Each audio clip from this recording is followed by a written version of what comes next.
Let us congratulate Kemi Badenoch, the newly elected leader of the UK's Conservative Party. Badenoch's feat should not be underestimated. She is now at the helm of the Western world's oldest and most successful political party. No one would have thought this possible for a black woman, born in Britain, raised in Nigeria, and with less than a decade's ministerial experience. Badenoch's success is all the more remarkable for the fact that it is the Conservative Party's members who have handed her mandate. They put their trust in Badenoch just as Conservative MPs at Westminster, shell-shocked after the shellacking they received at the general election in July 2024, put their faith in her campaign promise to restore the party's electoral fortunes. Moreover, Badenoch has triumphed over an opponent in Robert Ginrick, who campaigned to her right. Tory members surveying the political landscape and driven to near madness by the existential threat of Nigel Farage and the Reform Party, could have played it safe and chosen the candidate who declared that he would take on Farage at his own game. It was Ginrick who came out early for Britain to leave the European Convention on Human Rights, a totemic Farage demand. And it is Ginrick who came to public attention by quitting the green benches of the last Conservative government, in protest at its failure to control immigration numbers. All in all, it was Ginrick who offered members the reddest of red meat, which was expected to be swallowed whole and raw by the Tory faithful. Badenoch could have tacked right to save her campaign, but to her credit, the MP for Saffron Walden held her nerve and equivocated. Touring the media and podcast studios in the days before the result was known, Badenoch gave a nod and a wink to those who want Brexit to be completed by a retreat from Strasbourg, but refused to give a definite pledge so to do. Nigel Farage may be the right-wing rainmaker of British politics, but Badenoch cannot just focus on appeasing extremists. The July general election saw millions of voters desert the Tories. Many votes went to the Reform Party, but a far more significant number were scooped up by the Liberal Democrats. Victory has now given the new Conservative leader time and space to take the political temperature of the British electorate and to see whether leaving the European court, or making a pitch for the political centre, is the better vote winner. That is, if Badenoch survives that long.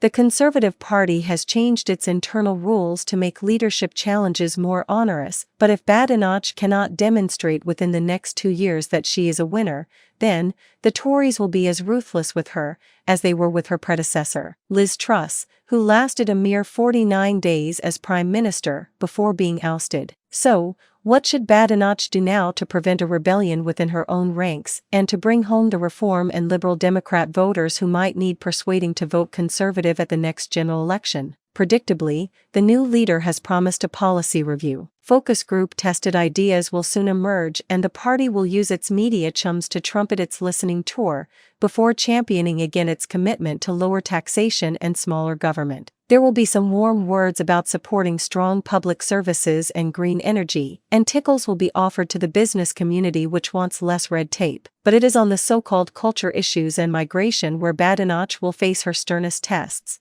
It does not bode well that the Conservative leader has already been a victim of political foot-and-mouth disease. Silly comments on maternity leave and autism were public relations gaffes and not evidence of a spiky intelligence, nor a willingness to confront the woke battalions. Badenoch may also need to round off the edges on her views on race issues, so as not to so easily offend black and brown voters, who have responded with decidedly lukewarm enthusiasm to her historic achievement. In 2020, Badenoch stated that any school that teaches elements of political race theory as fact, or which promotes partisan political views such as defunding the police without offering a balanced treatment of opposing views, is breaking the law. A year later, in her reply to statements in the House of Commons by the black Labour MP Dawn Butler, Badenoch said it is wrong to accuse those who argue for a different approach as being racism deniers or race traitors. It's even more irresponsible, dangerously so, to call ethnic minority people racial slurs like Uncle Toms, coconuts, house slaves, or house Negroes, for daring to think differently. Badenoch and Butler have been sparring in public ever since. In the latest installment of their feud, Butler shared a tweet that declared that Badenoch was the most prominent member of white supremacy's black collaborator class. Butler was roundly criticized for her decision to share, and the tweet was swiftly removed from the MP's timeline. At first glance, the Butler-Badenoch spat is a political catfight. On closer inspection, however, Both class and racial dynamics are jostling for position in this women's war, factors which have gone largely ignored by the mainstream media, which sees two prominent black people flaying each other and rejoices. Of course, it is absurd for Butler, the daughter of Jamaican immigrants and MP for Brent Central for close to a decade, to suggest that Badenoch is a representative of white supremacy. Both are members of Britain's most elite club and both have sworn loyalty to the British state and monarch. However, in sharing the tweet, Butler may be suggesting that Badenoch's approach is similar to that of the appalling Stephen, a fictional character in the violent plantation fantasy Django Unchained. Like Stephen, Badenoch has little in common with, or sympathy for, ordinary blacks, the majority of whom share Butler's New World background. It is a matter of fact that black racial consciousness is only as old as the African Holocaust itself. Africans become black once they leave the continent. Until then, they are defined by their ethnic identities. Badenoch lived in a wealthy part of Lagos before returning to Britain aged 16. The change in circumstances was both social, economic and national, and Badenoch has admitted that flipping burgers at McDonald's was her first experience of working-class life. Speaking to Christopher Hope's Chopper's political podcast, Badenoch said her employment at McDonald's was the first time I ever interacted properly with people who didn't come from the sort of background that I came from. This is a world away from the mindset of Butler and many other black people, who may trace their origins back to Africa but are defined by slavery and colonialism in a way that Badenoch will never be. For the likes of Butler, the African Holocaust is also a tale of Africa's betrayal of its lost millions. Slavery would have been impossible without the avarice of tribal leaders. For 3 centuries, these ravenous warlords ravaged the African hinterland, in a bid to satisfy the gargantuan demands of European and Arab slave traders. Ever since, there has been a deep but rarely acknowledged rift between Africans and New World blacks, which only white supremacy flattens. To put it simply, Africans carry much of the baggage imposed by global anti-blackness, but this is offset by the fact that they know their names, their heritage and where they come from. Poverty and systemic prejudice can undermine confidence, but they are no threat to lineage and identity. New World blacks, on the other hand, carry the permanent stigma of slavery.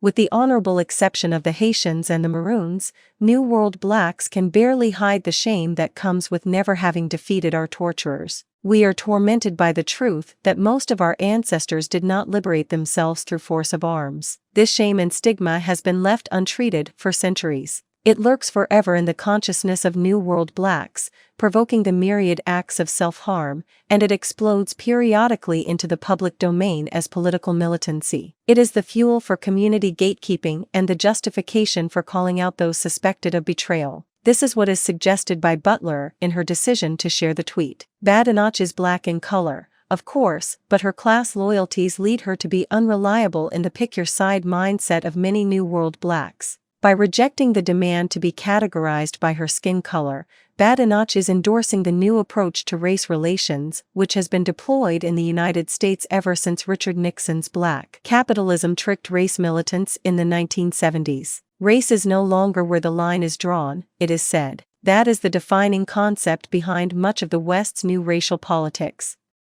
It explains why the conservatives could choose an Asian man and then, straight afterwards, a black African woman as their leaders.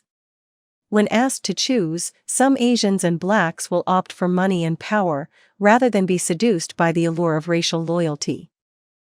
The likes of Dawn Butler may be perplexed, but they will rarely be presented with such a choice. It is not by accident that Nigeria's Kemi Badenoch follows Zambia's Vaughan Gething and, of course, Kenya's Barack Obama, as captains of Western states, whilst the sons and daughters of former slaves look aghast. It is naive to expect a Yoruba woman, with middle-class Nigerian parents, to be as obsessed with political blackness as the descendants of the captured, and thus, to negotiate with white power on exactly the same terms as the daughter of West Indian immigrants. In the week since her coronation, Badenoch has chosen her shadow cabinet and jousted with Prime Minister Sir Keir Starmer at the dispatch box. Even in such a short time, it is already possible to identify the lines of the future attacks on Badenoch. There will be more than a whiff of sexism and racism in the air, as the media leads inquiries into whether Badenoch is up to the job. Can she really be a match for Sir Keir? Can she reach the voters who see Farage as a hero? Can she resonate with Middle England? Can the wife of a super-rich investment banker even relate to ordinary people? These concerns will influence greatly the perception of Badenoch, but she will fall hard if she cannot navigate the political terrain of immigration policy to the satisfaction of her Conservative Party, the media, and the public at large. Last September, writing in the Sunday Telegraph, Badenoch argued that not all cultures are equally valid. She then stated that our country is not a dormitory for people to come here and make money. It is our home. Those we chose to welcome, we expect to share our values and contribute to our society. British citizenship is more than having a British passport, but also a commitment to the UK and its people. Badenoch's political opponents will surely use these quotes against her, as it is a matter of record that Badenoch's mother flew into the United Kingdom in 1979, gave birth to her daughter, and then chose to raise her in Nigeria until the future political titan was 16 years old. As opposition leader, Badenoch will complain that immigration numbers are too high and that the Labour government has lost control of Britain's borders. But with Farage campaigning hard for withdrawal from the European Convention on Human Rights, Badenoch may be forced, sooner or later, into a yes or no corner. Her answer will matter less to the media if the Conservatives are riding high in the polls. But if the economy recovers and the Reform Party is still a threat to Conservative marginal seats, Badenoch's clarity on tackling migration may have a decisive impact on whether or not the first black woman to serve as opposition leader in Britain becomes the country's first ever black female prime minister. And then there is the Trump factor and the extent to which his deliberately divisive strategy becomes the go-to playbook for right-wing parties. Could Kemi Badenoch really allow herself to be the leader of a party that is comfortable with Trump-style shock politics and all that comes with it? That is a question for a future podcast. Until then, thanks for listening to this Our Masters Blankets audio story.